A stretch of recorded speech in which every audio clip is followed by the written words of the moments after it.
الحمد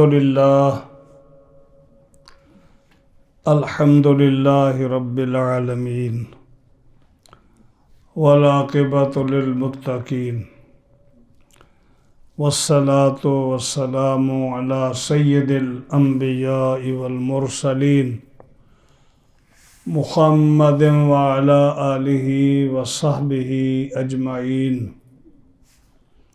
اما بعد فاعوذ باللہ من الشیطان الرجیم بسم اللہ الرحمن الرحیم فَأَمَّا مَنْ أُوتِيَ كِتَابَهُ بِيَمِينِهِ فَيَقُولُ هَاؤُمُ اقْرَءُوا كِتَابِيَهْ إِنِّي ظَنَنْتُ أَنِّي مُلَاقٍ حِسَابِيَهْ فَهُوَ فِي عِيشَةٍ رَاضِيَةٍ فِي جَنَّةٍ عَالِيَةٍ قُطُوفُهَا دَانِيَةٌ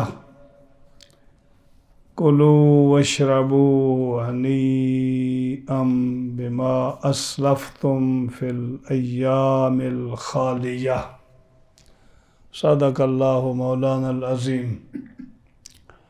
وبلغنا رسوله النبی الکریم الامین ونحن على ذلك لمن الشاہدین والشاکرین والحمد للہ رب العالمین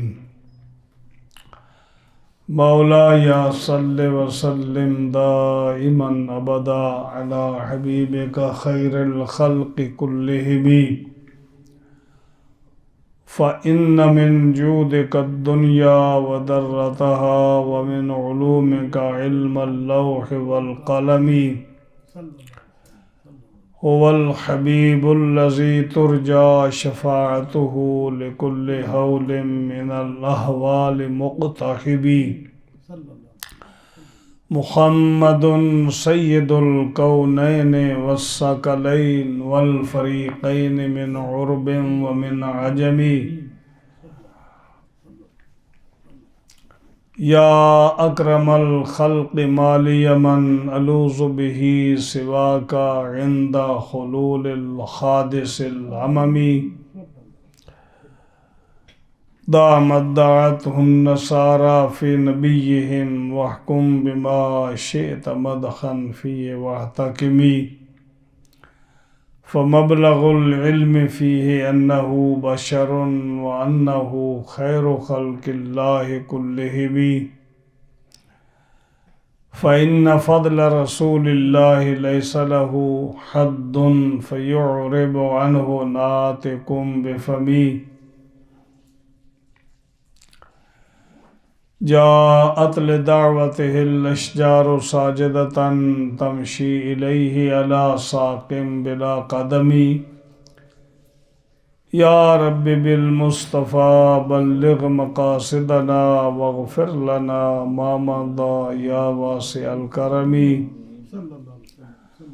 ثم الرضا عن أبي بكر وعن عمر وعن علي وعن عثمان ذي الكرم والآل والصحب ثم التابعین لهم اہل التقى والنقى في العلم وفي الحلم والكرم فاغفر لناشدها واغفر لقارئها سألتك الخير يا ذا الجود والكرم مولایا صل وسلم دائما ابدا علی حبیبک خیر الخلق کلہم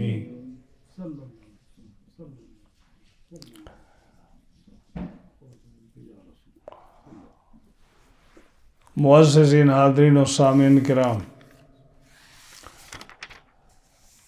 آج ہم نے قرآن مجید فرقان حمید برہان رشید سے سورۃ الحاقہ کی 6 آیات کریمہ تلاوت کی ہے۔ آیت نمبر 19 20 21 22 23 اور 24۔ یہ 19 سے 24 تک یہ آیات کریمہ ہم نے پڑھی ہیں۔ ان میں ذکر ہے ان خوش قسمت لوگوں کا جن کو نامہ اعمال قیامت کے دن دائیں ہاتھ میں دیا جائے گا۔ اور انشاءاللہ اگلا درس جو ہوگا اس میں ان لوگوں کا ذکر ہوگا جن کو نامہ اعمال بائیں ہاتھ میں دیا جائے گا، اور ان کو کیا کیا عذاب ہوگا وہ بھی سننے والا ہے کہ اللہ تعالیٰ نے مسلمانوں کو اس عذاب سے کیسے محفوظ رکھا ہے، اور وہ لوگ قیامت کے دن کتنے تکلیف میں ہوں گے ان کو احساس نہیں ہے ابھی کہ ہم نے اسلام کا انکار کر کے، اللہ رسول کا انکار کر کے ہم نے کتنا بڑا جرم کیا ہے۔ اور جو لوگ مسلمان ہوئے ان کو اگرچہ اتنا احساس نہیں ہے کہ ہم نے کتنی بڑی دولت سمیٹی ہے، لیکن بہرحال ان کی قسمت بہت بلند ہے کہ جن کو یہ مقام ملا۔ ہم انشاءاللہ اس کو عرض کرتے ہیں۔ گزشتہ درس میں ہم نے بڑی بہت ساری آیات کریمہ پڑھی تھی، اس میں ایک آیت آئی تھی فَإِذَا نُفِخَ فِي الصُّورِ نَفْخَةٌ وَاحِدَةٌ، کہ جب یک بارگی سور پھونکا جائے گا، اس کے اندر پھونک ماری جائے گی تو سارے پہاڑ، ساری زمینیں، سارے درخت ٹوٹ پھوٹ کا شکار ہو جائیں گے اور زمین برابر ہو جائے گی۔ اور اس وقت جو ہے جب یہ قیامت کا منظر، قیامت شروع ہو جائے گی اس وقت، اور اس کا وہ حصہ دنیا میں ہوگا جب سور پھونکا جائے گا، اور جب ساری چیز تباہ ہو جائے گی تو اس وقت قیامت تک وہ سلسلہ چلتا رہے گا۔ میں چاہتا ہوں کہ آپ کے سامنے میں شاہ رفیع الدین، شاہ ولی اللہ کے صاحبزادے شاہ رفیع الدین رحمۃ اللہ علیہ، انہوں نے جو قیامت نامہ کتاب لکھی ہے اس کا میں اقتباس پیش کروں کہ قیامت کا کیا منظر ہوگا جب قیامت شروع ہوگی۔ انہوں نے جو کتاب لکھی قیامت نامہ، انہوں نے جو منظر کھینچا ہے اور وہ میں چاہتا ہوں کہ آپ کے سامنے بیان کروں۔ سنیں اس کو غور سے کہ قیامت وہ کیسا منظر ہوگا۔ وَنُفِخَ فِي الصُّورِ نَفْخَةٌ وَاحِدَةٌ، جب پہلی بار سور، وہ جو سینگ ہے اس کے اندر پھونک ماری جائے گی تو یہ سب کارخانہ دنیا کا جو ہے یہ ٹوٹ پھوٹ کا شکار ہو جائے گا۔ پہاڑ جو ہیں یہ ریزہ ریزہ خاک روئی کی طرح اڑنے لگ جائیں گے، زمین ساری برابر ہو جائے گی، اور کسی قسم کا جو ہے نا نچائی اونچائی نہیں رہے گی۔ ہاں جی، یہ حالت ہو جائے گی۔ حضرت شاہ رفیع الدین محدث دہلوی رحمۃ اللہ علیہ اس نفخہ صور کے بارے میں آپ اپنی کتاب قیامت نامہ میں فرماتے ہیں کہ قیامت کی پہلی نشانی اور پہلی علامت یہ ہوگی کہ لوگ 3-4 سال تک غفلت میں پڑے رہیں گے، یعنی انسانوں کو 3-4 سال دین کی کوئی پرواہ نہیں ہوگی، اور کوئی دین کا اچھا کام یا دینداری یا عمل جو ہے نا اس سے لوگ غافل رہیں گے 3-4 سال۔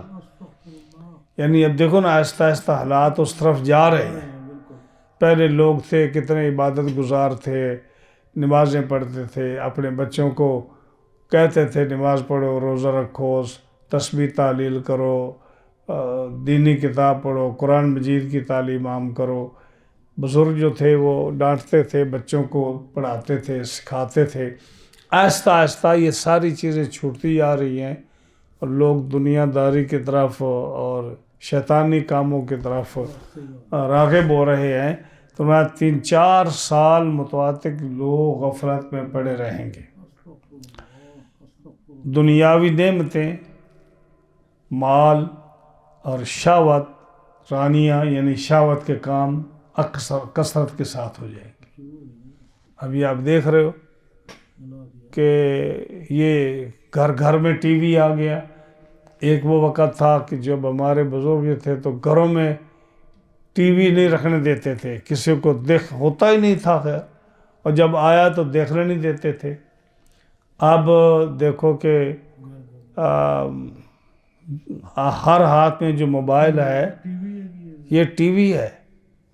ہاں جی، لوگ نماز پڑھتے ہیں نا جی، نماز پڑھتے ہوئے جب فون آ جاتا ہے تو بڑے شوق سے فون سنتے ہیں کہ ہو سکتا ہے اللہ تعالیٰ کی طرف سے کال آئی ہو۔ دوڑتے تو ایسے ہی ہے نا جی، یعنی نماز پڑھ رہے ہیں، اسلام ابھی اسلام کے اگر دوران نماز فون آ گیا تو بڑی مشکل سے انتظار کرتے ہیں کہ سلام پھیریں اور دیکھیں کیا ہے۔ تو یہی ہوتا ہے نا کہ ہم نے نماز پڑھی اللہ کی بارگاہ میں، ہو سکتا ہے اللہ نے ہماری نماز کو قبول کر لیا ہو، ہم نے اچھی تلاوت کی ہے، اچھی عبادت کی ہے، قیام کیا، رکوع کیا، سجود کیا ہے، ہو سکتا ہے اللہ کی طرف سے کال آئی ہو۔ آپ دیکھتے نہیں ہیں، آپ دیکھ لیں کہ نمازی کا فون آ جائے، نماز سلام پھرتے فوراً فون کو جو ہے نا وہ دیکھے گا کہ کس کا فون آیا ہے۔ ہاں جی، اس فون میں میرے پاس ہے، آپ کے پاس ہے، سب کے پاس ہے۔ فون کھولتے ہی آپ دیکھیے کہ اس میں یہ دنیا داری کے جو میسج ہیں یا کمپنیوں کی ایڈورٹائزمنٹ ہے یہ کتنی آتی ہے، اس کے اندر کتنے فوش قسم کی پکچریں، صورتیں، میسج، اور کتنے جو ہے نا ننگے لباس عورتیں، اور کتنے بکواسات اس پہ آتے ہیں۔ تو اب آپ نہ بھی آپ کا ارادہ ہو، آپ جب فون کھولتے ہیں تو آپ کی ابتدا اس سے ہوتی ہے۔ ہاں جی، اب کسی کے پاس اتنا ٹائم تو ہے نہیں کہ وہ رات کو تلاوت کرے، جیسے آپ صلی اللہ علیہ وسلم نے فرمایا نماز عشاء پڑھنے کے بعد فوراً سو جاؤ، سورہ سجدہ پڑھو، تلاوت کرو، یعنی سورۃ ملک پڑھو، بغیر بات کسی کیے سو جائے۔ اب بڑے سے بڑا عالم دیکھ لو، بڑے سے بڑا قاری دیکھ لو، بڑا سے بڑا پرہیزگار متقی دیکھ لو جی، رضائی کمبل اپنے اوپر اوڑھ کر فون دیکھ رہا ہوگا۔ میں یہ نہیں کہتا کہ وہ بری چیزیں دیکھ رہا ہوگا، لیکن بری چیزوں سے گزر کر وہ اچھی چیزوں کی طرف جائے گا۔ تو جو میں ذکر کر رہا ہوں نا کہ دنیاوی نعمتیں، اموال اور شہوت رانیاں بکثرت ہو جائیں گی، یہ چیز آ چکی ہے۔ ہاں جی، اب جو وہ روحانیت تھی انسان کی کہ اس کی نظر جو تھی وہ پاک تھی، اس کی زبان پاک تھی، اس کے کان بری باتوں سے پاک تھے۔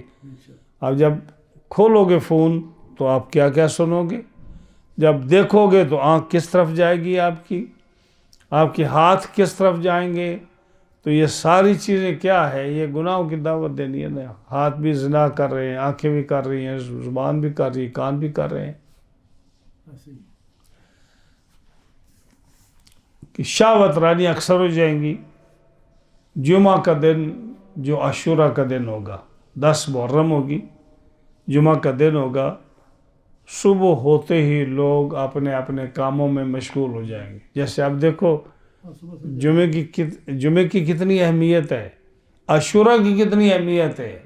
اس دن یعنی جیسے ایسا ایسا لوگ دنیا داری کی طرف مائل ہو رہے ہیں، نہ جمعے کی اتنی اہمیت ہوگی نہ عاشورہ کے، لوگ اپنے کاموں پر بھاگ رہے ہوں گے۔ اب باہر جا کر صبح کو 7 بجے دیکھیں اس اسٹریٹ پر کیا حال ہوتا ہے، لوگ کیسے بھاگ رہے ہیں جیسے ان کو اس جاب کے علاوہ اور کوئی کام ہی نہیں، تصور ہی نہیں۔ لوگ اپنے اپنے کام میں مشغول ہو جائیں گے۔ صبح کہ اچانک ایک باریک لمبی آواز آدمیوں کو سنائی دے گی، لمبی آواز اس طرح کر کے نا ایک لمبی آواز شروع ہو جائے گی۔ یہ میں قیامت کا منظر کی ابتدا ذکر کر رہا ہوں آپ لوگوں کو، آپ نے نہیں سنی ہوگی جو میں بیان کر رہا ہوں، بڑی عجیب بات ہے۔ یہی نفخہ صور ہے، جو آپ یہ تو سنتے ہیں کہ نفخہ سور ہے، اسرافیل علیہ السلام سینگ میں پھونک ماریں گے، وہ کیا ہے؟ وہ یہی ہے کہ 10 محرم کو جمعے کے دن لوگ کام میں مشغول ہوں گے، صبح early in the morning AM آور، اس میں یہ پھونک جو ہے نا، یہ آواز شروع ہو جائے گی آہستہ آہستہ۔ یہ مشرق مغرب شمال جنوب دور نزدیک پوری دنیا کے لوگ اس کو برابر سنیں گے، یہ نہیں کہ کہیں جو ہے یہ زیادہ ہوگی کہیں تھوڑی، اور سارے لوگ ایک طرح کی آواز سنیں گے اور حیران ہو جائیں گے کہ یہ آواز کیسی ہے، کیونکہ ان کے کمرے سے تو نہیں آ رہی، ان کے فون سے نہیں آ رہی، ان کے گھر سے نہیں آ رہی، لاؤڈ سپیکر مسجد سے نہیں آ رہی، کسی اس کمیونٹی سینٹر سے نہیں آ رہی، پوری دنیا سن رہی ہے، ایسا سی آواز شروع ہو جائے گی، ان کو یہ پتہ نہیں کہ کہاں سے آ رہی ہے، ان کو کوئی پتہ نہیں ہے کیا کیسی آواز ہے۔ آہستہ آہستہ یہ آواز بلند ہوتی جائے گی اور بلند ہوتی جائے گی، ہر لمحہ یہ آواز بڑھتی جائے گی، یہاں تک کہ یہ بجلی، جیسے بجلی کی آواز آتی ہے آسمان سے، اتنی سخت ہوتی جائے گی کہ کڑک جو ہے بجلی کی طرح، جیسے آپ کو یہ رات جو ہے بادل جب گرجتا ہے کئی دفعہ اتنا زور سے گرجتا ہے کہ آپ اندر بیٹھے تو پسینے چھوٹ جاتے ہیں کہ کہیں گری ہے بجلی۔ آدمیوں میں یہ آواز سن کے آہستہ آہستہ بے چینی پھیل جائے گی، ظاہر ہے ایک آواز ختم ہی نہیں ہو رہی اور بڑھتی چلی جا رہی ہے، بڑھتی چلی جا رہی ہے۔ اب آدمی کب تک اس کو برداشت کرے گا؟ ہاں جی، آپ ذرا اسپیکر بلند آواز سے چلا لیں، آپ فون بلند آواز سے چلا لیں، کوئی آدمی زور زور سے بول رہا ہو تو آپ برداشت نہیں کر سکتے، تو وہ سور کی آواز آپ کیسے برداشت کریں گے؟ لیکن آپ کا کوئی چارہ نہیں، ہاں جی، بے چینی پھیلتی جائے گی، آواز پوری سختی پر آ جائے گی، وہ اتنی سخت ہو جائے گی کہ اس کی ہیبت اور اس کی آواز سے لوگوں کے دل پھٹنا شروع ہو جائیں گے، لوگ مرنا شروع ہو جائیں گے، لوگ مرنا شروع ہو جائیں گے۔ صرف لوگ نہیں مرنا شروع ہو جائیں گے، یہ ونڈو، یہ دروازے، یہ جو ہے نا، اب جیسے آپ دیکھتے ہیں کہ دھماکہ ہوتا ہے، بجلی کھڑکتی ہے تو ونڈو یہ شیک ہوتی ہے نا، کیوں ہوتی ہے؟ آواز سے ہوتی ہے نا، تو جو آواز اتنی زیادہ ہوگی کہ ونڈو دروازے یہ شیک ہونا شروع ہو جائیں گے، بلڈنگیں شیک ہونا شروع ہو جائیں گی، زلزلہ آ جائے گا، زمین میں زلزلہ آ جائے گا اس آواز کی وجہ سے، جس کے ڈر سے لوگ گھروں سے نکل کر بھاگ جائیں گے، باہر جنگلوں میں بھاگ جائیں گے۔ ظاہر ہے کہ جب ونڈو شیک ہو جائیں گی، دروازے شیک ہونا شروع ہو جائیں گے، دیواریں ہلنے شروع ہو جائیں گی، تو اندر کو بیٹھے گا؟ جب زلزلہ آتا ہے تو آپ دیکھتے ہیں لوگ اس وقت کلمہ یاد آتا ہے، کلمے کا ورد کرتے ہوئے لوگ باہر گلیوں میں سڑکوں میں بھاگ جاتے ہیں، لوگ میدانوں میں بھاگ جائیں گے۔ وحشی جانور اپنے جنگلوں سے اپنے گھر کو، اپنے بلوں کو، اپنے جہاں وہ غاروں میں بیٹھتے ہوتے ہیں وہاں سے ڈر کر لوگوں کی طرف بھاگیں گے، لوگ باہر نکل جائیں گے جنگلوں کی طرف، میدانوں کی طرف، جنگلی جانور جو ہیں وہ اپنے گھر چھوڑ کر لوگوں کی طرف بھاگیں گے، زمین جا بجا شک ہو جائے گی، یہاں گڑا پڑ گیا، وہاں گڑا پڑ گیا، ہاں جی، جہاں کمزور زمین ہوئی وہ آواز کی وجہ سے وہ ادھر ہونی شروع ہو گئی۔ یہ صرف زمین نہیں، سمندر اس آواز سے ابلنا شروع ہو جائیں گے، ان کے اندر ابال آ جائے گا، اور وہ جو ہے نا، جیسے وہ موجیں اٹھتی ہیں نا، سونامی آتا ہے، تو سمندر جو ہے نا وہ قریب قریب علاقوں میں وہ سمندر کا پانی ان پر چڑھنا شروع ہو جائے گا۔ آگ جلتی ہوئی ہے، آگ بجھ جائے گی، کہیں بھی آگ جل رہی ہے تو اس کے شور سے آگ بجھ جائے گی، اور جتنے بھی بلند اور مضبوط بلند پہاڑ ہیں وہ ٹکڑے ٹکڑے ہو کر ریزہ ریزہ ہو کر وہ ہوا میں ریت کی طرح اڑنے شروع ہو جائیں گے. ہاں جی، یہ تو آپ قرآن مجید میں آپ نے سنا پڑھا ہے. وَيَسْأَلُونَكَ عَنِ الْجِبَالِ فَقُلْ يَنسِفُهَا نَسْفًا فَيَذَرُهَا قَاعًا صَفْصَفًا لَا تَرَىٰ فِيهَا عِوَجًا وَلَا أَمْتًا. ہاں جی، إِذَا الشَّمْسُ كُوِّرَتْ وَإِذَا النُّجُومُ انكَدَرَتْ وَإِذَا الْجِبَالُ سُيِّرَتْ وَإِذَا الْعِشَارُ عُطِّلَتْ وَإِذَا الْوُحُوشُ حُشِرَتْ وَإِذَا الْبِحَارُ. یہ سمندر کیا، جانور کیا، بادل کیا، زمین کیا، آسمان کیا، ہر چیز پر وہ جو ہے نا اس کا اثر ہوگا.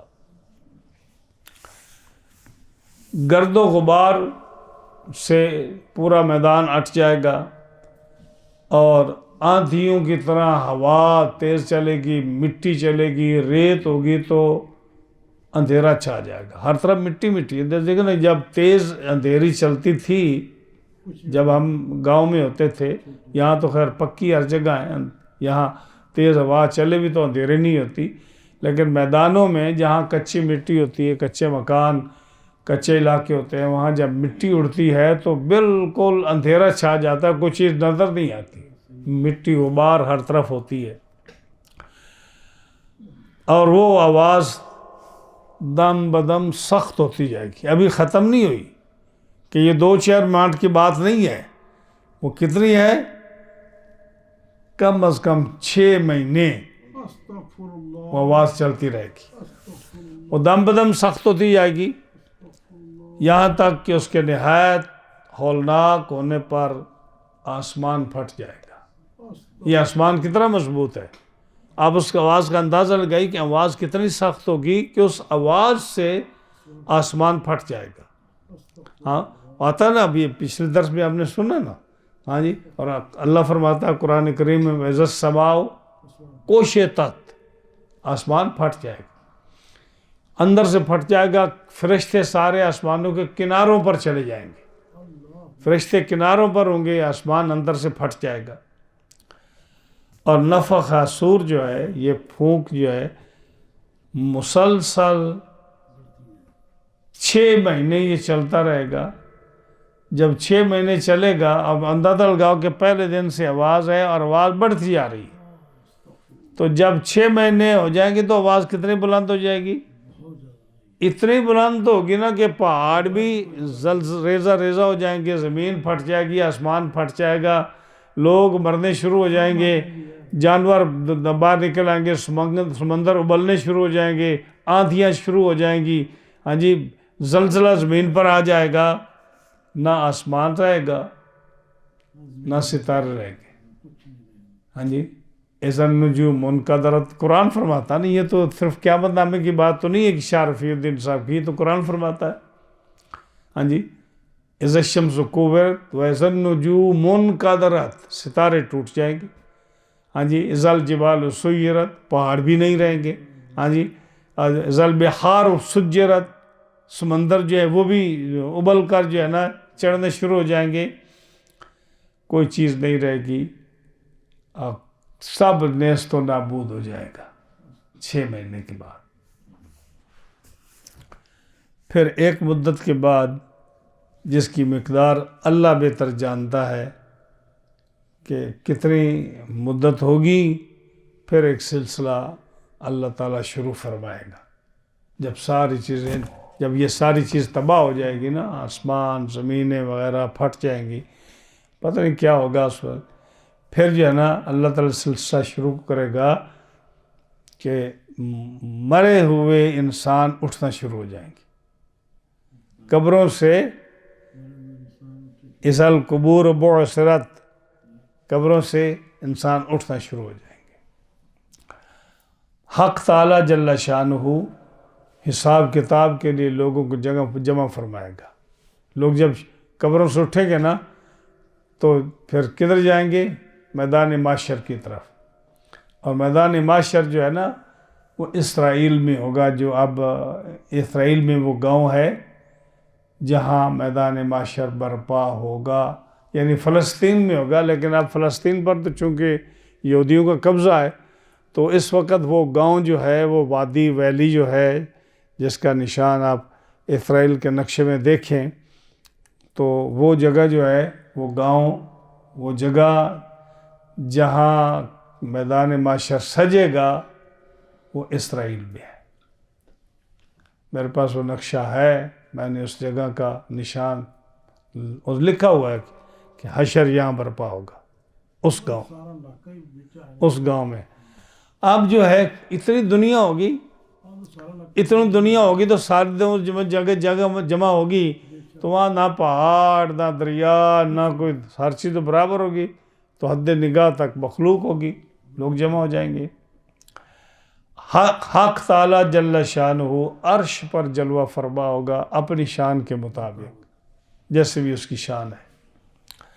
اور جو پچھلے درس میں ہم نے بیان کیا نا کہ اس عرش کو 8 فرشتے اٹھائے ہوئے ہوں گے، اب تو 4 اٹھائے ہوئے ہیں نا، ہاں جی، اور اس وقت یہ آتا ہے والملک علی ارجائها، فرشتے آسمانوں کے کناروں پر ہوں گے، وَيَحْمِلُ عَرْشَ رَبِّكَ فَوْقَهُمْ يَوْمَئِذٍ ثَمَانِيَةٌ، اور اس دن 8 فرشتے رب کے عرش کو اٹھائے ہوئے ہوں گے۔ بعض احباب نے کہا کہ 8 فرشتوں سے مراد 8 لائنیں ہیں فرشتوں کی، اتنے فرشتے ہوں گے کہ 8 لائنیں ہیں، جس میں بے شمار فرشتے ایک ایک لائن میں ہیں، وہ اٹھائے ہوئے ہوں گے۔ لیکن بعض یہ کہا کہ 8 فرشتے ہوں گے اور وہ اٹھائے ہوئے ہوں گے اس عرش کو۔ بہت سے ہولناک احوال قیامت کے بعد، یعنی جب یہ سارے حالات گزر جائیں گے، تو اللہ تعالیٰ فرشتوں کو حکم دے گا کہ ہر ایک کا نامہ اعمال اس کے پاس پہنچا دو۔ میرا نامہ اعمال میرے پاس پہنچ جائے گا، آپ کا آپ کے پاس پہنچ جائے گا، آپ کا آپ کے پاس پہنچ جائے گا۔ جس کسی کا نامہ جو فرشتوں نے لکھا ہے نا، کرامن کاتبین، ہاں جی، کرامن کاتبین یعلمون ما تفعلون، جو تم کرتے ہو ان کو پتہ ہے، انہوں نے لکھا ہے۔ مرنے کے بعد وہ بند ٹھپ ہو جاتا ہے، تو وہ محفوظ رہتا ہے۔ تو جب لوگ اللہ کے بارگاہ میں جمع ہوں گے، حکم ہوگا کہ ان کا نامہ اعمال جو ہے نا، ہر آدمی کا، اس کو پہنچا دیا جائے۔ ہر ایک کا نامہ اعمال اس کے ہاتھ میں آ جائے گا، ہاں جی، اور پھر پیشیاں ہوں گی اللہ کی بارگاہ میں، جو ہم نے آخری آیت میں ذکر کیا تھا نا،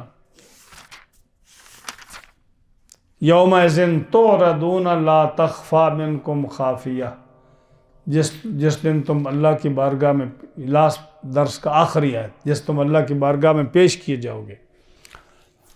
تو یہ حدیث پاک ہے مسند امام احمد بن حنبل میں کہ اس دن 3 مرتبہ لوگ اللہ کی بارگاہ میں پیش ہوں گے، 3 مرتبہ۔ ایک مرتبہ تو جیسے وہ 23 سپارے کی آخری آیت ہے، ثم انکم عند ربکم تختصمون، او کما قال اللہ، کہ لوگ جو ہے نا اللہ کی بارگاہ میں جھگڑے کے لیے آئیں گے، آرگومنٹ کریں گے۔ اس نے مجھے مارا، اس نے میرا مال چھین لیا، اس نے مجھے جاب نہیں دی، اس نے مجھے جاب سے نکال دیا، اس نے مجھے بلا وجہ میرے ساتھ ظلم کیا، اس نے مجھے روٹی نہیں کھانے دی، اس نے میرے بچوں کے منہ سے نوالے چھین لیے، اس نے مجھے یہ کر دی۔ جتنے بھی لوگوں کی شکایتیں ہیں، یہ ساری پہلے دن جو ہے نا، پہلی پیشی ہوگی اللہ کی بارگاہ میں۔ تو جو ہے نا پہلے پیش کیے جائیں گے، جس میں جھگڑا ہوگا، عند ربکم تختصمون، جھگڑا ہوگا، یہاں تک کہ جو بکری، جس بکری نے دوسری بکری کو مارا ہوگا، اس کی طاقت، اس کے سینگ جو مار کھانے والی کو دیے جائیں گے، اس کو کہا ہاں بھائی تو لگا اس کو 2-4 ٹکرے، وہ لگائے گی۔ جانور بھی ایک دوسرے سے، ثم انکم عند ربکم تختصمون۔ کیا وہ زمانہ تھا جب صحابی رسول کہتے ہیں کہ یہ آیت اتری تو ہم حیران ہو گئے کہ ہمارا تو کسی سے جھگڑا ہی نہیں ہے، تو یہ آیت کیوں آئی، کس کے لیے آئی؟ صحابہ کا وہ بھی دور تھا۔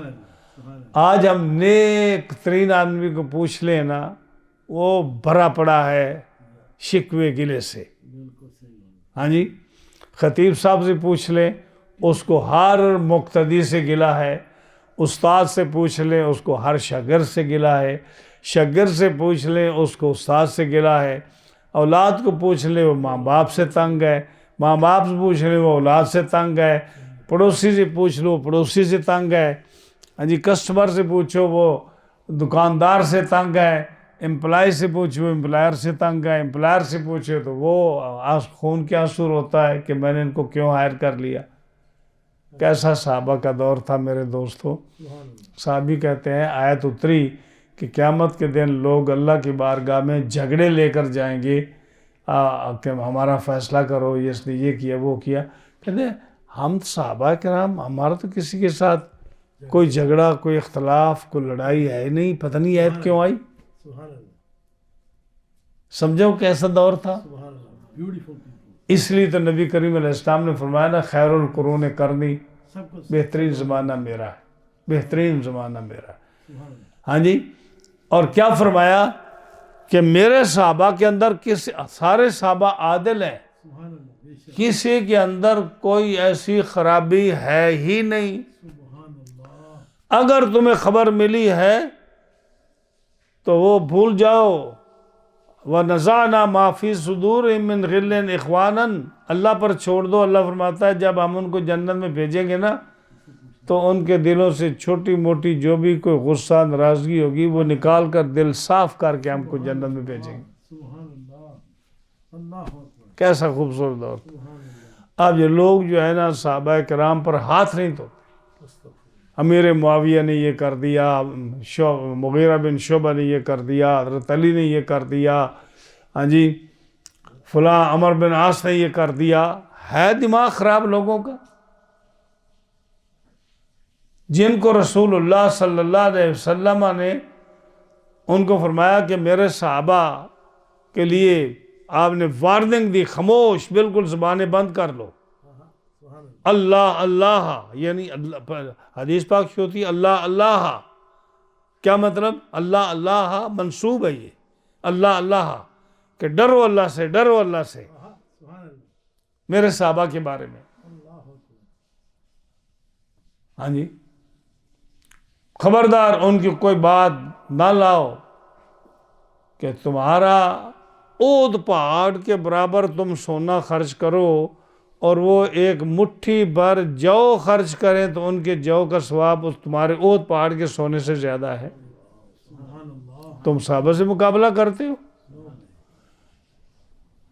ہاں جی، تمہارے منہ نہیں بند ہوتے ان کو برا بھلا کہتے ہوئے، شکوے شکایات کرتے ہوئے، گلے کرتے ہوئے، جبکہ اللہ نے قرآن میں فرما دیا رضی اللہ عنہم ورضوا عنہ، اللہ ان سے راضی، وہ اللہ سے راضی۔ اس کے بعد کیا رہ جائے گا؟ اولئک حزب اللہ، وہ اللہ کی جماعت ہے۔ تمہیں بھی کہا کبھی اللہ نے کہ تو اللہ کی جماعت ہے؟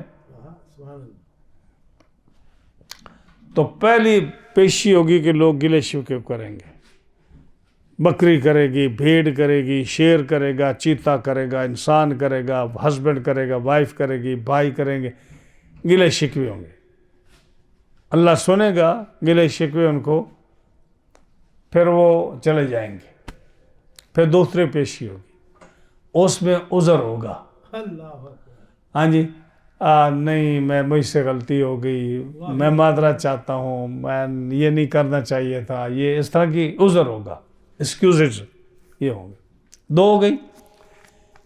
اب جیسے اب دنیا کا ماحول ہوتا ہے کہ جج بھی جو فیصلہ کرنے والا ہوتا ہے نا، وہ بھی یہ لمبی ہیں جو پیشیاں ہوتی ہیں نا، یہ کوئی لوگوں میں خرابی ہوتی ہے، حکومت میں ان کی نیتیں خراب ہوتی ہیں، اس لیے لوگوں کو پریشان کرتے ہیں۔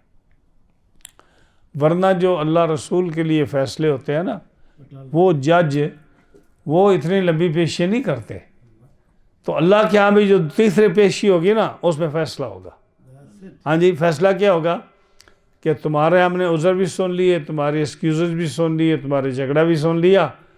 اب حکم ہوگا کہ ہوا کے ذریعے سے نامہ اعمال اڑ کر مسلمان کے دائیں ہاتھ میں چلا جائے گا، کافر کے بائیں ہاتھ پہ چلا جائے گا. سمجھ آئے نہیں؟ ہاں جی. نامہ اعمال مومنین کے سامنے والے دائیں ہاتھ میں اور کفار کے پشت کی طرف آ جائے گا. سمجھ آئی نا؟ اور جو ہے نا یہ اگلے درس میں ہم بتائیں گے کہ کفار کو کیسے آئے گا. یعنی کفار کے لیے حضرت عبداللہ بن عباس کی حدیث ہے کہ اس کی دبر سے، اس کی پیشاب والی جگہ سے جو ہے نا اس کا چین، لوہے کا چین ڈالا جائے گا، اس کے ناک سے یا منہ سے نکلے گا اور پھر اس کے پاؤں کو اس کی گردن کے ساتھ اس زنجیر سے باندھا جائے گا اور وہ اتنا سخت ہوگا لوہا جو ہے کہ اس کی ایک کنڈی جو ہے لوہے کی پوری دنیا کا لوہا اکٹھا کیا جائے تو اس کے برابر نہیں. اتنے بڑا چین ہوگا وہ، جس میں باندھ کر اس کو جہنم میں پھینکا جائے گا کافر کو. نامہ اعمال اس کے ایسے باندھ دیا جائے گا. ہاں جی. یا ایک روایت آتی ہے عبداللہ بن عباس کی دوسری کہ اس کے سینے سے سوراخ کر کے اس کا ہاتھ، بایاں ہاتھ سینے سے سوراخ کر کے اس کے پیچھے سے نکالا جائے گا اور نامہ اعمال اس کے بائیں ہاتھ میں پیچھے سے دیا جائے گا. اسی لیے جب آپ وضو کرتے ہو نا، بڑے بڑے صوفیوں کو اس بات کا پتہ نہیں، کیونکہ جب نہ کتاب پڑھنی ہے، نہ درس سننا ہے، نہ کوئی حدیث سننی ہے، بس موبائل دیکھنا ہے. ہاں جی. یہ دعا ہے جب آپ وضو کرتے ہیں نا، ہاتھ دھونے کی دعا ہے. اگرچہ وہ دعا جو ہے وہ حدیث پاک میں نہیں ہے، منہ میں پانی ڈالتے ہو دعا ہے، وہ حدیث پاک میں نہیں ہے. ناک میں پانی ڈالتے ہو حدیث پاک میں نہیں ہے. منہ دھوتے ہو حدیث پاک میں نہیں ہے. بایاں ہاتھ دھوتے ہو، دایاں دھوتے ہو، مسح کرتے ہو، پیر دھوتے ہو، وہ حدیث پاک میں نہیں ہے. لیکن دعا لکھی ہے علماء نے. مثلا جب ہاتھ دھوتے ہو، ہاتھ شروع کرتے ہو وضو، تو دعا ہے اللہم آتنی کتابی بیمینی وحاسبنی حسابا یسیرا. یہ جب ہاتھ دھوتے ہو نا تو دعا ہے اللہم آتنی کتابی بیمینی. اے اللہ قیامت کے دن جو میں وضو کر رہا ہوں اس کی برکت سے اے اللہ قیامت کے دن میرا نامہ اعمال مجھے دائیں ہاتھ میں دینا.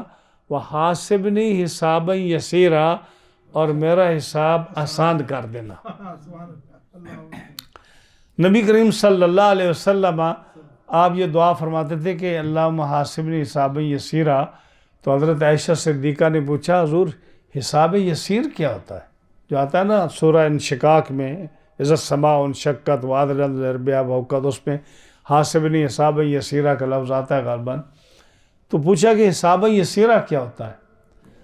آپ نے فرمایا عائشہ حساب یسیرا یہ ہوتا ہے کہ بندہ جب اللہ کی بارگاہ میں پیش ہوتا ہے نا تو سارے گناہ، اس کا سارا نامہ اعمال پیش ہوتا ہے اور وہ کسی اور کو وہ نامہ اعمال نہیں دکھایا جاتا مخلوق میں. اللہ کو معلوم ہوتا ہے اور اس کو معلوم ہوتا ہے. بندہ ڈر رہا ہوتا ہے کہ میرے ساتھ کیا ہوگا.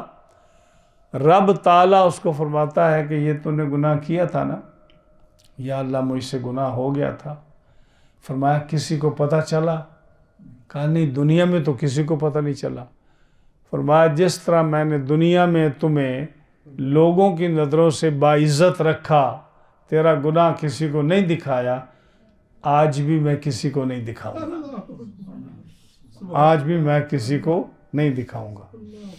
اور حدیث پاک میں آتا ہے کہ جب نامہ اعمال اس کو دیتا ہے نا رب تعالیٰ، جب اس کے ہاتھ میں آتا ہے تو یہ میں بھی بتاؤں گا آپ کو اسی جو آج کا درس ہے اس کی آیت میں. فَأَمَّا مَنْ أُوتِيَ كِتَابَهُ بِيَمِينِهِ، جب دائیں ہاتھ میں اس کو نامہ اعمال جاتا ہے نا تو وہ پہلے دیکھ کر گناہ دیکھ کر ڈر جاتا ہے، اس کا رنگ بدل جاتا ہے. ظاہر گناہ دیکھے گا، ہاں جی گناہ دیکھے گا کہ میں نے چوری کی ہے، میں نے فراڈ کیا ہے، میں نے دھوکہ کیا ہے، میں نے کسی مظلوم پر ظلم کیا ہے، میں نے نماز میں خیانت کی ہے. کتنے گناہ ہیں، کوئی ہے شمار؟ جو ہمارے گناہ ہیں اگر آدمی اپنے گریبان میں جھانک کر دیکھے تو اس کو پتہ ہے کتنے گناہ ہیں. تو رنگ بدل جائے گا، رنگ اڑ جائے گا انسان کا گناہ دیکھ کر. آگے جب نیکیاں دیکھے گا تو رنگ واپس آ جائے گا، خوش ہو جائے گا. کہ انسان کی یہ فطرت ہے، انسان کی فطرت ہے. گناہ دیکھ کر، سختی دیکھ کر پریشان ہو جاتا ہے، نرمی دیکھ کر سب کوئی بھول جاتا ہے، اس کو وہ باتیں یاد بھی نہیں رہتی. اب رنگ واپس آ جائے گا. اب جب رنگ واپس آ جائے گا، اب آگے دیکھے گا کہ اللہ نے اس پر یہ فضل فرمایا کہ اگر تیسری چیز دیکھے گا کہ اس کے جتنے گناہ تھے نا، رب نے تمام گناہوں کو نیکیوں سے بدل دیا. تمام گناہوں کو نیکیوں سے بدل دیا. اب اس کی کیا بات ہے؟ جب وہ یہ دیکھے گا تو یہ قرآن مجید فرماتا ہے فَأَمَّا مَنْ أُوتِيَ، آج کے درس میں آیت نمبر 19، جب اس کو نامہ اعمال دائیں ہاتھ میں دیا جائے گا تو وہ کہے گا ہا مقرؤ کتابیہ، آؤ دیکھو میرے نامہ اعمال دیکھو. ہاں جی، چودھری صاحب کے پاس جائے گا، علی محمود صاحب کے پاس جائے گا، وحید احمد خان کے پاس جائے گا، چودھری عبدالرشید صاحب کے پاس جائے گا، دیکھ میرے کتب خانہ، میرے نامہ اعمال دیکھ.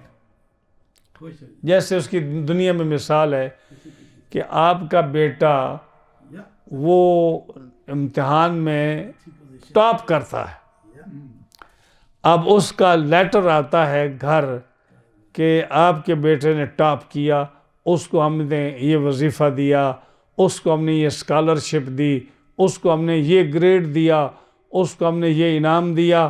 ہاں جی، اب بتائیے آپ گھر بیٹھتے ہو، وہ آپ لے کر پڑوس میں جاتے ہو، فیملی ممبرز کے پاس جاتے ہو، یا اپنے دوست و احباب کے ساتھ جاتے ہو، اور دیکھو یار پڑھ تو سی اس میں کیا لکھا ہے، حالانکہ خود پڑھا ہوتا ہے نا، نہیں پڑھ تو سی نے کیا لکھا ہے، اس کو واضح سے پڑھو کہتے ہو نا. اللہ فرماتا ہے اس وقت مومن کو اتنی خوشی ہوگی، ہا مقرؤ کتابیہ، او دیکھو میرا نامہ اعمال پڑھ لو. یہ لوگوں کو کہے گا پڑھ لو، ہا مقرؤ.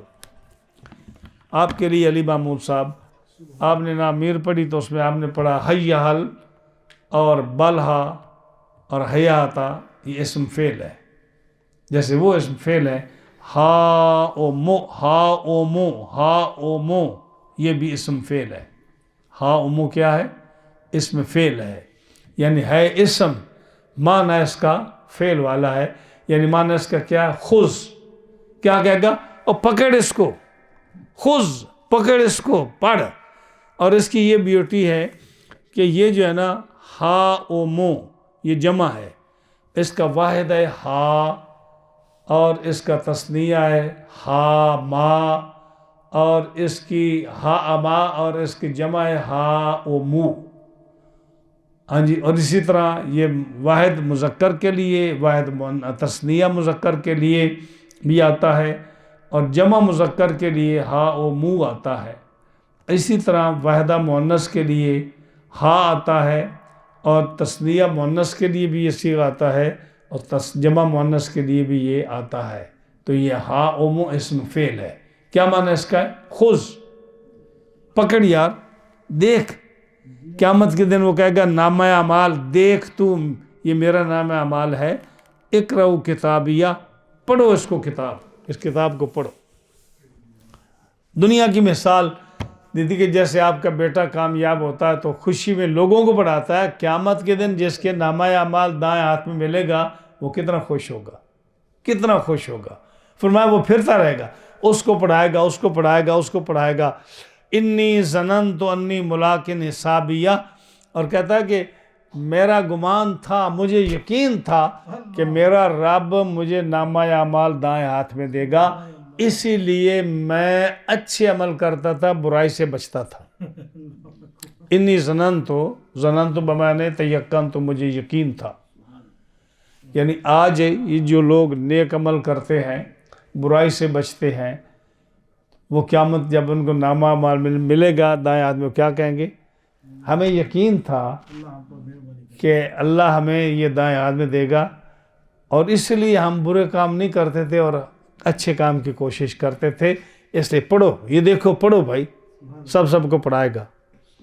اب یہ جتنے بھی ہیں نا، یہ کتابیہ، حسابیہ، رادیہ، جنت عالیہ، دادیہ، اس کو عربی زبان میں ہات بولتے ہیں، بہت ساری ہا، یعنی کتابیہ کے آخر میں بھی ہا ہے، حسابیہ کے آخر میں بھی ہا ہے، رادیہ کے آخر میں بھی ہا ہے، ان کو ہات بولتے ہیں، بہت ساری ہا۔ جب آیت ختم ہوتی ہے تو ہا ساکن ہے۔ تو اس کا کیا مطلب؟ اس کا مطلب یہ، اس کا قانون قاعدہ یہ ہے کہ جب یہ ہا آخر میں آئے، اگر آپ نے وقف کرنا ہو تو اس کو جزم پڑھتے ہیں اور اس پر سکوت کرتے ہیں، ساکن پڑھتے ہیں، اس کو اس لیے پڑھتے ہیں۔ جب بھی آپ پڑھیں، کتابیہ پڑھیں گے، حسابیہ پڑھیں گے، رادیہ پڑھیں گے، حالیہ پڑھیں گے، سانس توڑیں گے۔ اور اگر آپ نے سکون نہیں کرنا، پھر ہا نہیں رہے گی، پھر اس کو تا پڑھ کر آگے چلتے جائیں گے۔ یہ ہات کا یہ قاعدہ یہاں بھی ہے۔ اچھا جی، تو کیا جب دائیں ہاتھ دھوئے گا تو کیا کہے گا؟ اللہم آتنی کتابی بیمینی، اے اللہ میرا نامہ اعمال میرے دائیں ہاتھ میں عطا فرما، اور حاسبنی حسابا یسیرا، مہربانی فرما ہلکا حساب لے مجھ سے۔ جب بایاں دھوئے تو مسلمان کو کیا کرنا چاہیے؟ اللہم لا تعطنی کتابی بشمالی، اے اللہ میرا نامہ اعمال میرے بائیں ہاتھ میں نہ دینا، ولا من وراء ظہری، اور نہ میری پشت کے پیچھے دینا مجھے۔ کون پڑھتا ہے آج؟ آپ وضو کرتے ہیں تو آپ کو جہاں دنیا کی گپیں یاد آتی ہیں، بزنس یاد آتا ہے، آپ کو یہ تصور ہی نہیں ہے کہ وضو کے فرائض کیا ہیں، وضو کے سنتیں کیا ہیں، وضو کے مستحبات کیا ہیں۔ وضو کی معمولی چیز ہے؟ ارے بھائی، وضو وہ ہے کہ آپ کے جو ہے جتنے قطرے پانی کے گرتے ہیں اتنے گناہ گرتے ہیں، ہر قطرے سے گناہ گر رہا ہے۔ وضو جو ہے یہ مفتاح الصلاۃ، یہ نماز کی چابی ہے، اور الصلاۃ مفتاح الجنہ، اور نماز جنت کی چابی ہے۔ وضو کی حالت میں انسان رہے تو اس کے رزق میں کمی نہیں آتی۔ آج لوگ روتے ہیں نا، ہماری پوری نہیں پڑتی، روزے نہیں پڑتے، وضو میں نہیں رہتے۔ وضو میں رہے تو رزق اللہ تعالیٰ دیتا ہے۔ وضو کی حالت میں رہے انسان مر جائے سیدھا جنت میں جاتا ہے کہ وہ شہید کا درجہ ملتا ہے اس کو۔ وضو کو معمولی چیز ہے۔ اور اگر انسان وضو کرے سنت کے مطابق اور پھر یہ دعائیں پڑھے، ہاں جی، یعنی جب ناک میں پانی ڈالے تو کہے کہ مجھے جنت کی خوشبو عطا فرما جو 40 سال کے راستے سے دور سے آئے گی۔ جب منہ دھوئے تو کہے یا اللہ مجھے وہ چہرہ سفید، تبیض وجوہ، جب چہرے سفید ہوں گے یا اللہ میرے چہرہ قیامت کے دن سفید کرنا۔ نبی کریم علیہ السلام نے فرمایا نا کہ سب سے پہلے مجھے حکم ہوگا سجدے کا، سب سے پہلے، اور سب سے پہلے مجھے حکم ہوگا کہ اب سجدے سے سر اٹھاؤ۔ میں سر سب سے پہلے سجدہ کروں گا، پھر سب سے پہلے سجدے سے سر اٹھاؤں گا، دائیں دیکھوں گا، بائیں دیکھوں گا، آگے دیکھوں گا، پیچھے دیکھوں گا، دنیا ہی دنیا ہوگی، کیونکہ آدم علیہ السلام سے لے کر آخر دنیا ہوگی، اور میں ان میں اپنی امت کو پہچان لوں گا۔ صحابی عرض کرتے ہیں حضور اتنی مخلوق ہوگی، اتنی دنیا ہوگی، آپ کیسے پہچان لیں گے؟ فرمایا ان کے وہ اعضاء جو وضو میں دھویا کرتے تھے وہ چمک رہے ہوں گے۔ آپ کو کیا پتا کہ وضو کی کیا شان ہے؟ ہاں جی، جب چمک رہے ہوں گے آقا مولا صلی اللہ علیہ وسلم کو پتا ہوگا یہ میرا امتی ہے۔ اس لیے وضو کرنا کتنا ضروری ہے۔ چاہے وضو آپ کا نہ ٹوٹے پھر بھی ہر نماز کے ساتھ وضو کر لیا کرو، کیونکہ وضو پر وضو یہ نور علی نور ہے۔ سمجھ آئی نا جی؟ تو آپ نے فرمایا میں اپنی امت کو پہچان لوں گا، مجھے پتا ہوگا یہ میرا امتی ہے، یہ میرا امتی ہے۔ کتنی شان ہے اس کی۔ ہاں جی، تو فرمایا کہ جب یہ خوش نصیب لوگ جب جو ہے نا یہ سنیں گے پڑھیں گے تو وہ کتنے خوش ہوں گے۔ اچھا، اب یہ ایک دوسرے کے کہتے پھریں گے کہ یہ میرا نمال پڑھو، دیکھو میرا، سب اس کو جیسے اپنے بیٹے کو دکھاتے ہیں سب۔ اب جو ہے انسان سے جو گناہ دنیا میں ہو گئے، جیسے میں نے کہا وہ نامہ اعمال ہوگا، اس میں گناہ دیکھے گا تو رنگ اڑ جائے گا، نیکیاں دیکھے گا رنگ واپس آ جائے گا۔ پھر جب دیکھے گا نا کہ اللہ تعالیٰ کا فضل و کرم ایسا ہوا کہ گناہ جو ہیں وہ نیکی میں بدل گئے ہیں، جیسے بخاری مسلم کی حدیث ہے، ہاں جی، تو پھر کیا ہوگا؟ ہاں جی، بڑا خوش ہو جائے گا۔ ہاں جی، یہ مومن کی شان ہوگی۔ یعنی مومن کو اللہ تعالیٰ کبھی کسی کے سامنے رسوا نہیں کرے گا۔ کہے گا نا کہ جیسے تو نے دنیا میں گناہ تو اس سے ہو گیا نا، پوچھے گا گناہ کیا نا، یا اللہ گناہ ہو گیا، جھوٹ تو نہیں بول سکے گا، کیونکہ ہر چیز جیسے قرآن کہتا ہے گواہ موجود ہوں گے، جھوٹ نہیں بولے گا۔ یا اللہ مجھ سے گناہ ہو گیا، میں شرمندہ ہوں۔ فرمایا کسی کو پتہ چلا دنیا میں؟ نہیں، یا اللہ نہیں پتہ چلا۔ فرمایا جیسے میں نے دنیا میں ستاری کی صفت استعمال فرمائی اور تیرے گناہوں کو ڈھانپ لیا، کسی کو پتہ نہ چلے تو شرمندہ نہ ہو۔ ہاں جی، آج انسان ہے نا، دیکھو باہر نکلتا ہے تو کتنا نورانی چہرہ ہوتا ہے، یہ نہیں پتہ ہوتا کہ کتنے گناہ کر کے نکلا ہے۔ پہلی امتوں کے دروازوں پر لکھا جاتا تھا، گھر کے دروازے پر لکھا آج اس نے یہ گناہ کیا ہے، پیشانی پر نظر آ جاتا تھا کہ اس نے یہ گناہ کیا ہے۔ حضور صلی اللہ علیہ وسلم کا آپ کا اتنی مہربانی کہ آپ کی برکت سے انسان بغیر روزے کے رمضان سے باہر نکلے، کسی کو پتہ نہیں روزہ ہے یا نہیں ہے۔ ہاں جی، نماز نہ پڑھے انسان باہر نکلے، کوئی جتنا بڑی مرض گناہ کر کے باہر نکلے، کسی کو پتہ نہیں اس نے کیا کیا۔ یہ کتنا اللہ کا کتنا کرم ہے۔ ورنہ پتہ اگر ہمارے والدین کو، محلے کو، کسی برادری کو پتہ چل جائے تو ہم محلہ چھوڑ جاتے ہیں، شہر چھوڑ جاتے ہیں، منہ دکھانے کے قابل نہیں رہتے۔ لیکن وہ ذات ہے کہ جو ہمارے چہرے بھی اسی طرح چمک رہے ہیں، عذاب بھی نہیں آتا اور وہ ہم سے کوئی حساب کتاب بھی نہیں لیتا، لیکن ہمیں شرم نہیں آتا، ہم اس کی ذات اور اس کے بندوں پر ہم بہتان اور جھوٹ اور اس کے نبیوں پر ہم کیا کیا کرتے ہیں۔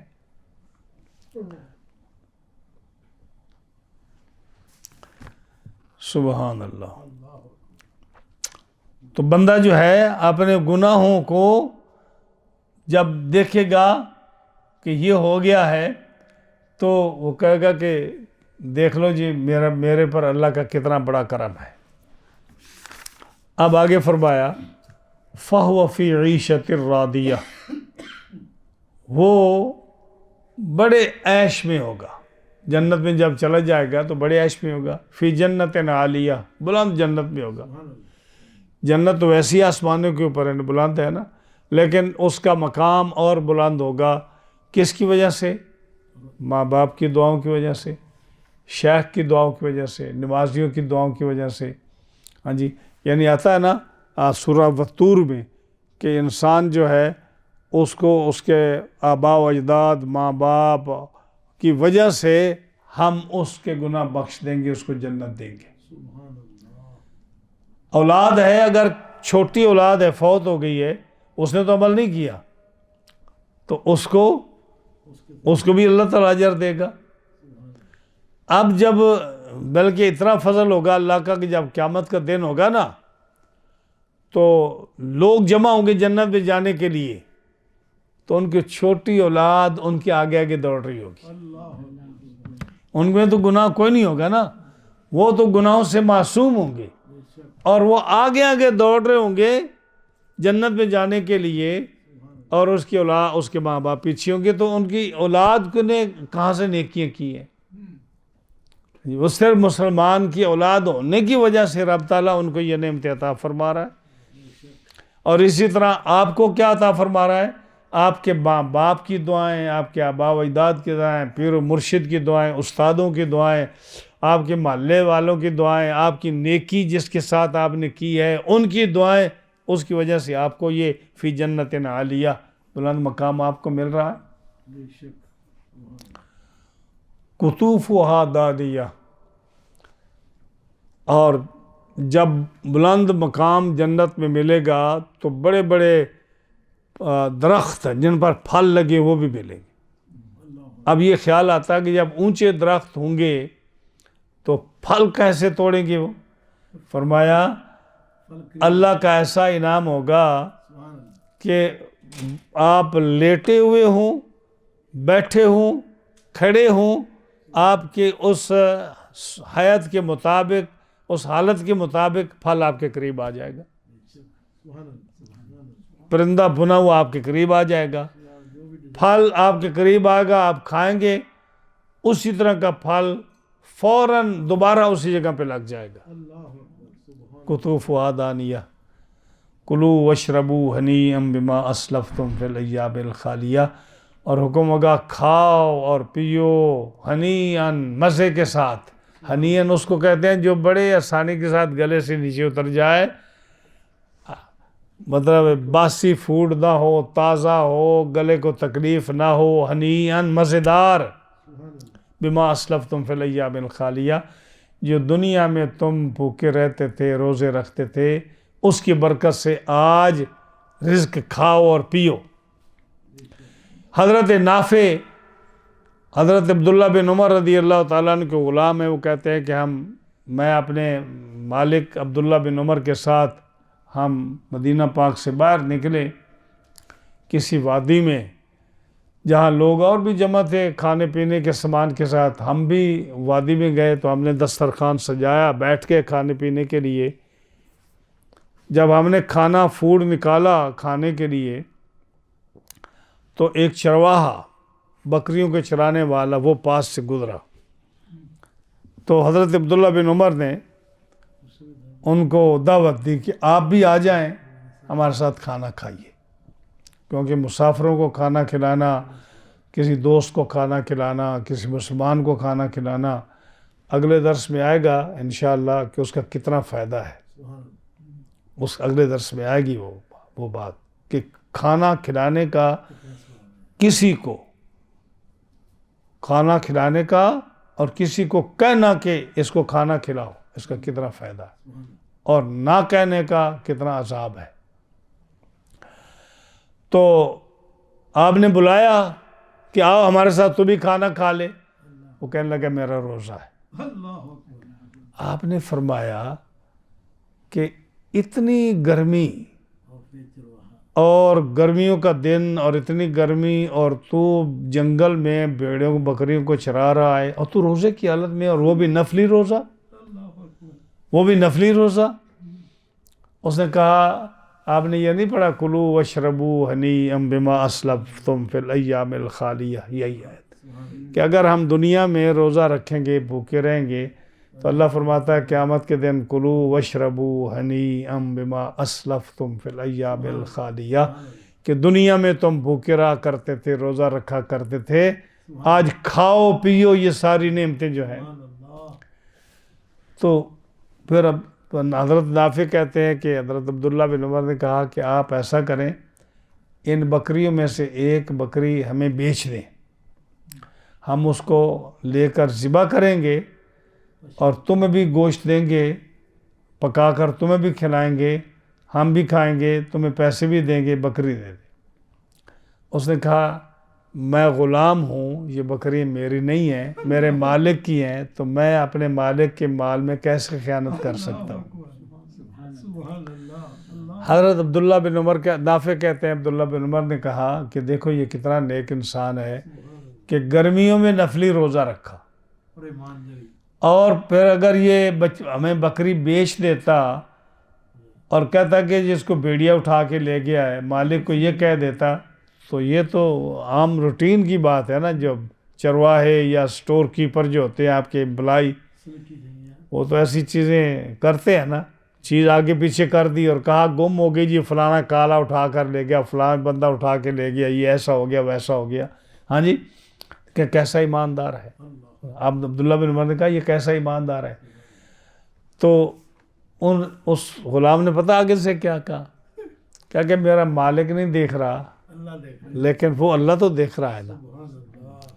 حضرت عبداللہ بن عمر کو یہ بات اتنی پسند آئی کہ آپ نے اس کا ایڈریس لے لیا اور اس کے گھر چلے گئے، اس کے مالک کو ملے اور مالک کو کہا کہ یہ غلام مجھے بیچ دے. غلام خرید لیا آپ نے، غلام خریدا، ساری بکریاں خریدی اور خرید کر غلام کو آزاد کر دیا. اب بکریاں اس کو دے دی، کہا کہ یہ تو بھی آزاد ہے اور یہ تیری بکریاں تیرا مال ہے، تیری ایمانداری پر میں اتنا خوش ہو کر میں نے یہ تیرے ساتھ کیا ہے، مجھے اللہ اس کی جزا دے گا. تو کیا فرمایا، کلوا واشربوا ہنیئا بما اسلفتم فی الایام الخالیہ. اب جب جنت میں جائیں گے، جنت میں کتنے نعمتیں ہیں کھانے پینے کا. تو ایک حدیث پاک میں آتا ہے کہ جنتی کو 4 چیزیں انعام میں ملیں گی. ایک تو ان کو موت نہیں آئے گی. ہاں جی، انسان کو یہاں تو یہی فکر رہتا ہے نا کہ میں مر جاؤں گا، اس لیے ڈاکٹر کے پاس جاتا ہے، حکیم کے پاس جاتا ہے، اپنی صحت کا خیال رکھتا ہے. جنت بھی یہ فکر نہیں ہوگا، موت نہیں ہوگی. دوسرا، جنتی کبھی بیمار نہیں ہوگا. تو یہ انشورنس اور دوائیں اور یہ خرچے، اس سے انسان بچ جائے گا، بیمار نہیں ہوگا. 2 باتیں. تیسری بات ان کی یہ ہوگی کہ کبھی بوڑھا نہیں ہوگا، وہی عمر رہے گی ہمیشہ، کبھی بوڑھا نہیں ہوگا. اور اس کے اندر پھر یہ نعمت ہوگی کہ جو کچھ کھائے گا نا، پیے گا، نہ تھوک آئے گی، نہ ناک بہے گا، نہ پیشاب پخانہ آئے گا، کسی قسم کا فضلہ نہیں ہوگا. صاحب حضرت جابر کی روایت ہے، حضور صحابہ نے عرض کیا، حضور پھر یہ اتنے فروٹ اور کھانے اور مرغے اور یہ جو چرغے کھائیں گے تو یہ کیا جائے، کہاں جائے گا سارا؟ فرمایا 2 چیزیں، جب کھانے کے بعد ڈکار آئے گا، ہاں جی، برپ آئے گا، تو یہ اس وقت جو کھانے کے سارے نکل جائے گا. اور جو اس کا پسینہ آئے گا، پسینے کے ساتھ سب کچھ چلا جائے گا، کوئی یہ چیز نہیں آئے گی. دیکھ لیں یہ کتنی خوبصورت چیز ہے جو رب تعالیٰ جنتیوں کو عطا فرمائے گا. ہاں جی، ہاں جی، یہ جنتیوں کو اس سے بھی بڑی بڑی نعمتیں ملیں گی، اس سے بھی بڑی بڑی نعمتیں ملیں گی. اگر آپ جنتیوں کا حال دیکھیں، میں حیران ہوں کہ اب اتنا بڑا شہر ہے، سب کو پتہ ہے کہ درس ہوتا ہے، اور ہم وقت تو کسی کے ضائع نہیں کرتے. کوئی سنتا ہے تو ہم اس کو کبھی ہم نے اپنی پرسنل لائف ڈسکس نہیں کی، کبھی کوئی ہم نے مذاق کے طور پر کوئی لطیفہ نہیں سنایا. اتنا وقت ہی نہیں ہوتا. قرآن و حدیث کی روشنی میں ہم اتنا اچھا درس دیتے ہیں، لیکن مجال ہے کہ کوئی ہماری تعداد میں کوئی کمی بیشی ہو جائے. کمی تو خیر ہو سکتی ہے، سننے کے لیے لوگ تیار نہیں، لیکن ہم ریکارڈ کراتے ہیں. صاحب کا شکریہ کہ بہت سارے سینکڑوں کی تعداد میں لوگ پوری دنیا میں سنتے ہیں. چلو کسی کا فائدہ ہو جائے گا. اگر سنیں نہ سنیں، جیسے ہم نے درس کے شروع میں کہا کہ لوگ ایسے دین سے دور ہوتے چلے جائیں گے یہ قیامت کے قریب کہ بالکل لوگ جو ہے غافل ہو جائیں گے. تو یہ وہ زمانہ آ رہا ہے، وہ وقت آ رہا ہے جب ہم نے بتایا کہ ایسے نبی بھی ہوں گے جن کا کوئی امتی نہیں ہوگا، ایک امتی بھی نہیں ہوگا. تو کیا مطلب کہ اس نبی نے جو انہوں نے تبلیغ نہیں فرمائی؟ تبلیغ فرمائی اور کوئی ایک امتی بھی نہیں بنا. حضرت نوح علیہ السلام نے 950 سال تبلیغ فرمائی اور 40 آدمی مسلمان ہوا. تو جب یہ چیزیں ہمارے سامنے بھی آتی ہیں نا ہم بھی صبر کر جاتے ہیں کہ ہمارا کام ہے آواز دو، ہاں جی ہمیں ہے حکم اذان لا الہ الا اللہ، اذان دیتے رہو کوئی آئے نہ آئے، درس دیتے رہو لوگوں کو پکارتے رہو کوئی آئے نہ آئے، ہمیں تو ثواب ملے گا نا اس کا انشاءاللہ العزیز۔ اللہ تعالی ہمیں بھی اپنے خلوص کے ساتھ اسی طرح درس دینے کی توفیق عطا فرمائے، اور انشاءاللہ العزیز اگلا درس جو ہے نا اس میں جہنمیوں کا ذکر ہوگا، اور جو ہے رونگٹے کھڑے ہو جائیں گے ان کا عذاب سن کر۔ رب تعالی جل شانہ ہمیں قرآن فہمی کی توفیق عطا فرمائے۔